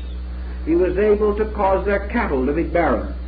And in the old legends about this young man, he really had quite an eventful career, the early part of which was spent mostly in avenging himself upon those he disliked. He found that it was quite simple and easy to use the God powers which he possessed and about which he had no moral understanding. He used them badly, and as a result of that brought in the Indian legends heavy karma upon his own nature, which later had to be paid. But growing older, he began to be more responsible, and having passed out of the foolishness and selfishness of childhood, he associated himself with learned teachers and good monks and abbots, and in time grew to renounce the world and to dedicate his entire life only to the works of good, thus to pay the debts of his earlier misdeeds and also to become the servant and saint that he was later to become. And this formula in substance is behind many saints of Western lands, for many saints were reformed sinners. Now, applied to our Atlantis problem, we seem to see another peculiarity of human nature. Primitive man certainly possessed a psychic contact with life, which we no longer possess. As primitive man, he may have developed his knowledge of this to a prodigious degree, and built a civilization strong and tall with pride, the pride of his ability to control nature. And out of his arrogance and selfishness, he set the factors in motion which ultimately undid his own empire, destroyed it, by his selfishness and by the misuse of power. Having thus lost, in some mysterious way, the right to use this power, the very processes which he had set in motion set up their own karma, and this karma blocked these faculties in him so that he no longer had them. In this very moment by itself, a world of inner mysteries, a world of light and color, the worlds of the invisible planes described in Eastern philosophy, man's mysterious contact with the causal universe by means of the mysterious third eye of the Dhamma. This would have been blocked out, and he would have seen another world of the gods gradually vanish before him, because he had broken faith with the principles and powers by which he had the right to know this world. So Plato could well have drawn upon this concept also, and this could have its part in the story of the Golden Age. But the Golden Age could also have been one in which man, conscious both on the material level and on the internal, intuitive, apperceptive level, could therefore have built a strange world for himself here, based upon his insight into a spiritual world with which he still had contact. He could have lived in two worlds and fashioned a most glamorous shadow here of the world that he knew there. He could have created, therefore, in his primitive knowledge or his primitive insight, intuitively, instinctively, a great world that was not the product of his own reason, but was the product of the fact that he still possessed the internal contacts with the causal universe around him. Then, as he gradually developed his own intellect, as he gradually strengthened his mind and his resources, and became more and more objectively polarized, the Indian legends tell us that this third eye retired into the brain and ceased to be active. And by degrees, this mysterious world of the gods faded out, and he was left entirely to his own resources. He then had left to him and to the memory of those who came after him only the shadows he had fashioned. The substance was gone. He had forms that were no longer understandable. He had lost the ability to continue to copy living forces. So he built at one time, long ago, something he could never build again. He built it And gradually, in the course of time, it fell into ruin because his own faculties no longer supported it. And thus your golden age and your ancient worlds and all these things can be part of one tremendous cosmic drama, each a recapitulation or symbolic projection of the other. To go back a moment to Frobenius and his African pattern of things, we have therefore here two levels, a series of levels in fact. We have the possibility that these haughty Africans of Ife have this strange subconscious story, perhaps a story that is more vital to them than it is to us because they are still nearer to the primitive than we are, and may have apperceptive powers that we do not know. Primitive people believe they visit the celestial worlds in sleep, and from these celestial worlds bring back strange and wonderful accounts. They visit the temples and palaces of their gods in dreams and in visions, indicating that they believe that there is a mysterious world beyond our vision but not distant in place, and that this world vanished from our consciousness because of our own departure from the primitive ways of natural life. And also in more recent times because by degrees we have lost all interest in it and have substituted for the old patterns the gradual development of a material civilization or culture of our own. Frobenius seems to feel that the African peoples form a strong proving link to the various Atlantic hypotheses, and that by studying in those areas we would come directly into not only the legends but the ancient rituals and the ceremonies and the mystical rites which may once have belonged to Atlantis, may have caused its rise or may have brought its fall, but that this entire ancient world is supported upon a strange shadowy framework of magic, and that it is the divine magic which the gods gave and which the Atlanteans perverted that is supposed to have caused their fall. So that in these areas we get a further development of these stories. And the Africans themselves do believe, many of them, that they came from this glorious world of long ago.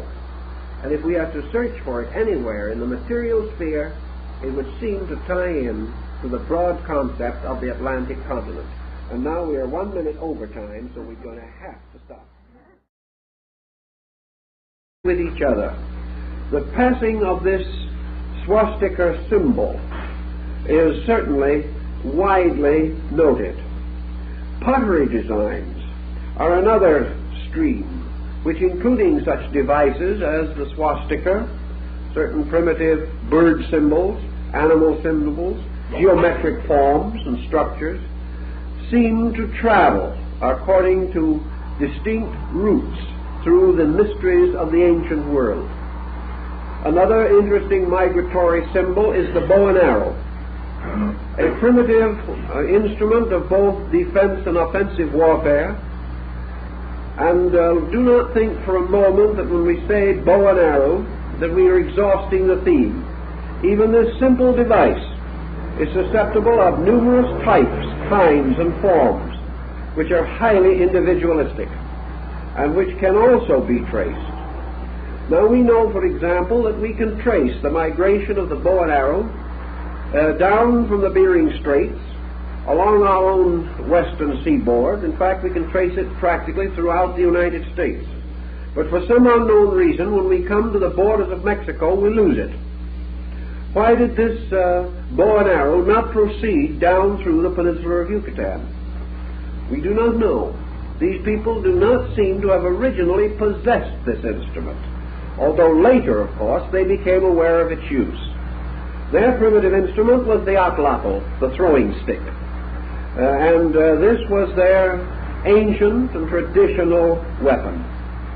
Thus, this migration of the bow and arrow does not completely cover all areas any more than the swastika does, or the monolithic construction of ancient times, or certain types of drawings, carvings, and pottery, ornamentation, beadwork, the scarification of the skin, the development of various totems, taboos, and things of this nature. These all can be traced, and from their elaborate tracings, we are inclined to support the belief that these things did migrate, that there is a strong case for the belief that culture was contagious, that it passed from one people to another. We have already pointed out that nearly all ancient nations trace their origins to preceding nations, or to messengers, or to teachers, messiahs, and godlings, who brought to them a higher degree of culture than they, as primitive peoples, possessed. Thus, most nations do not claim to have originated their arts and sciences, but to have received them, either from the gods or from some other preceding cultural group. This leads us then gradually into the theme which we wish to emphasize tonight.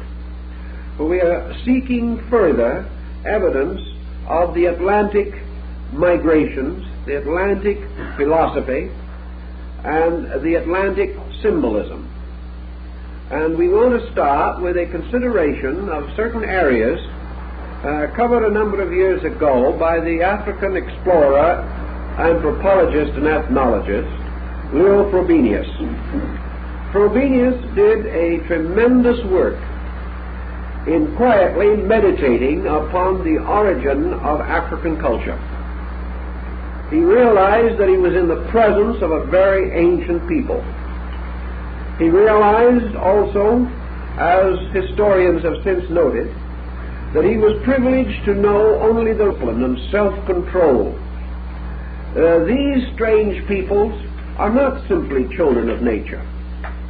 They have already reached that cultural platform in which they seek to dominate nature, that they seek to be strong and to use nature. They have already come to that time in which they will not accept inevitables, but will struggle against them to the death.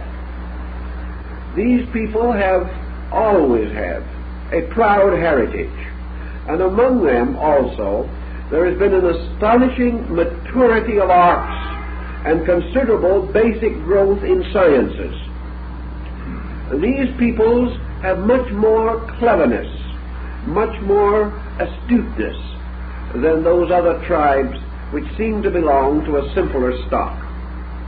Most of all, perhaps, these proud ones, these ancient ones, like the brave, heroic, gigantic Ashantis, have this background of nobility. They dream back to kings and emperors and great empires. They look back upon a time in which they had vast temporal powers that have slipped away. And they believe and remember how their civilization was created by 16 gods who, descending from the skies, established these people as chosen, set apart and dedicated for a strange and wonderful destiny. Thus these strong, mysterious peoples feel themselves to be moved by a destiny, to have a purpose or a reason. Ambition has been born in them. Pride has grown in them. And we no longer have these simple, primitive peoples. This does not mean that the proud ones live visibly in great splendor. They do not. But comparatively, they live in a different way. Theirs is not the simple jungle village. Theirs is the town with broad avenues and streets, with palaces for their chiefs and rulers, with temples for their gods, with the actual architectural foundation of a mature community. These people believed in broad thoroughfares, in clean towns and villages, and they lived together on a level of considerable cultural refinement. They held obligations with sacredness. They kept their word. They punished their criminals. They rewarded the good. They sought the advice of the old and the wise. And these peoples applauded wisdom regarded as important, and held high offices open to the learned, whereas among the more primitive people, leadership was mostly in the hands of the physically strong. So these other groups had reached the point where they appreciated strength of mind above strength of body. And they did not really feel that they had grown up out of the jungle. They felt that they had been exiled into the jungle from a better state, from some ancient background that was real and deep and valuable. As might also be expected, these people were more belligerent, more aggressive, more likely to defend their domains. And when European nations came into contact with them, they found them much more difficult to colonize or to control or to subjugate, because among these natives there was this sense of great dignity. But the first man had to grow that way. We would be having trouble locating the superior culture to which he is indebted. Thus we have a situation which has to be thought through rather carefully. We cannot, however, at any point in our study take the time to advance the general study of primogeniture. We cannot know who came first or who had the preceding ability. Our primary concern now is to determine a theory, or to make it as reasonable and practical as we can. If, therefore, we wish to assume that all peoples have a common impetus behind them, and left to their own devices and isolated in a jungle or in a swamp or on an island, will still develop parallel attainments with other peoples, then we may assume that the Chinese enriched their culture without any reference to outside powers. And if there are certain similarities between the arts and cultures of China and those of Egypt, these similarities are accidental. They are simply the result of individuals working out problems, and because of reasoning powers which they possess, arriving at similar or even identical conclusions. Against this theory, however, is something else which we cannot completely disregard, namely that various areas of the Earth's surface have certainly produced widely different cultures. There is not merely one story behind the growth of human life. There are several basic stories, and these stories do not fit into this idea that all persons or all groups must inevitably arrive at the same conclusions. Rather, we know that we can divide the progress of mankind into streams or rivers, of which there become several prominent streams. These streams may mingle, but their identities are never lost. And at some remote time in the future, these individual streams can separate again and continue on their own ways without being completely absorbed into any other cultural motion. This leaves us with certain problems which can be approached in one way or another. A French writer, in a work called The Migration of Symbols, attempted to show, as Wilson did with his swastika migrations, that certain symbols moving about the earth, traveling very slowly but inevitably from culture to culture, become, so to say, the footprints of borrowings. That the motions of these basic symbols can be used to prove how ideas are transferred from one group to another. The swastika migration is an excellent example of that. This very primitive glyph appears upon the most primitive and crude stone carvings. As a pictoglyphic representation, it is to be found on the rocks and cliffs of our own southwest. This same emblem appears among the Nordic peoples of Scandinavia, Finland, and those areas. It is strong in India and in China, and it is to be found wherever cultural groups seemingly have some contact.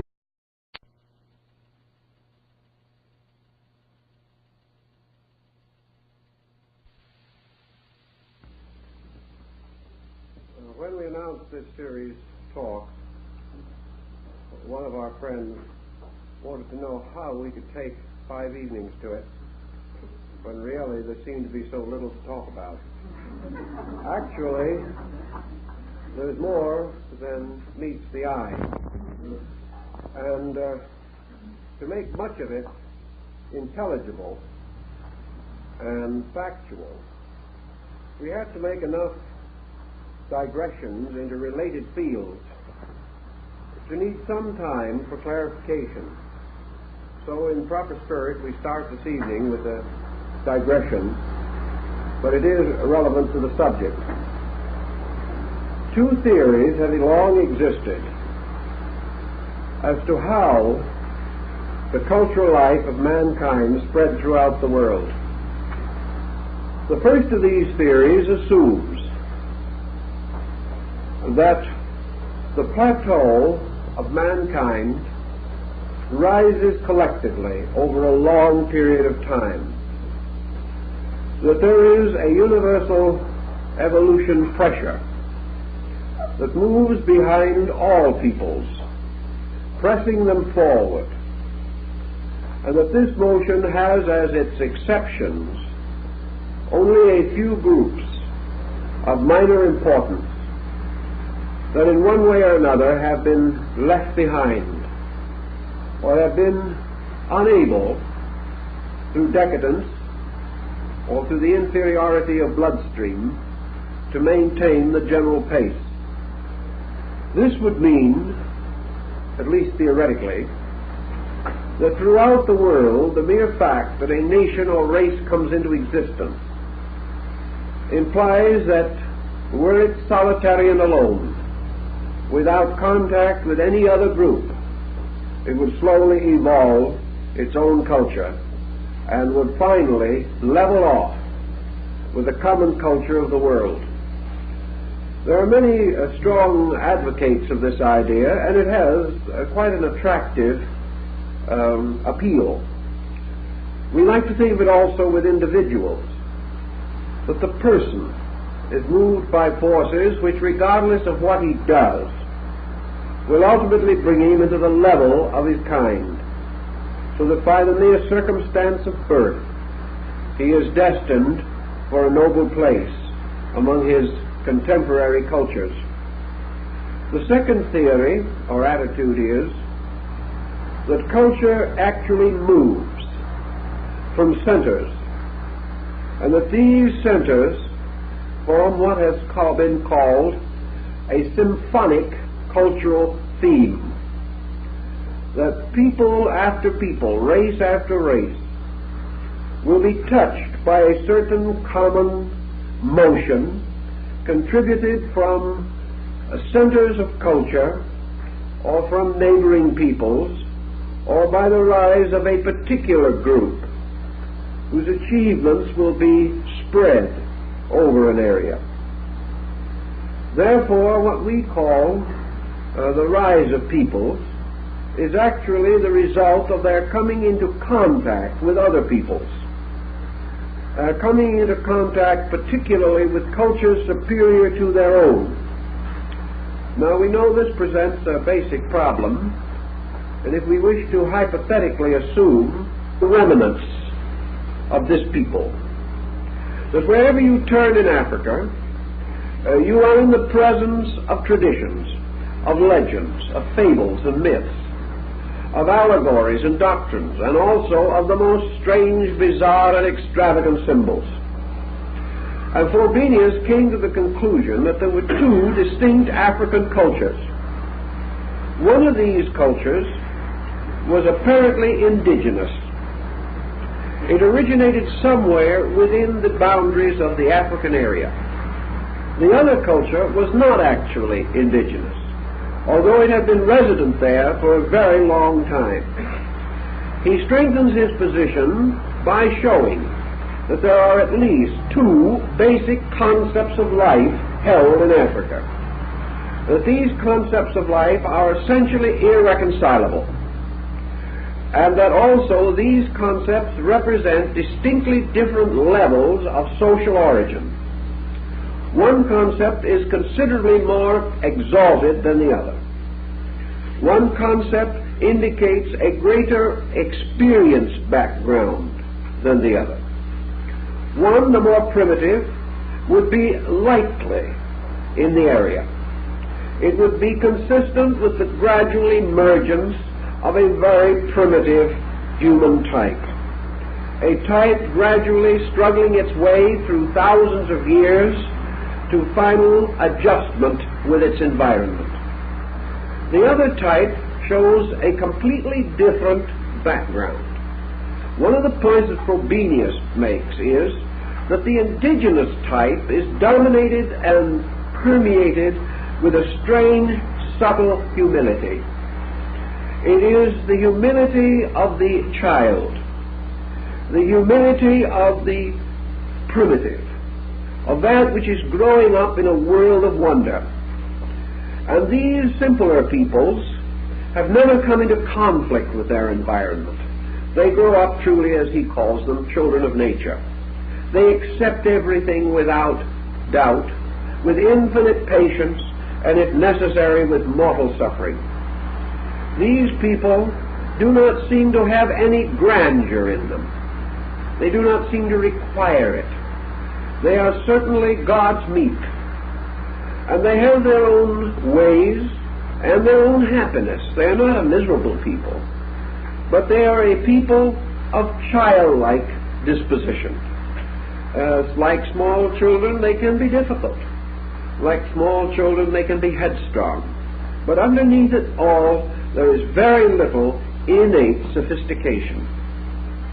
The other group, which seemingly comes from a totally different cultural level, is penetrated and permeated throughout its structure with a strange hauteur, with a mysterious grandeur, with a sense of descent from great and noble forebears. This second group, therefore, is composed essentially of the proud, those who raise their heads high, those to whom simple ways are not enough, those in whose social and political structure there are evidences of complexes of greatness, whose social code is involved and complicated and bound with numerous obligations, whose religion is deep and ancient and demands a great deal of self-discipline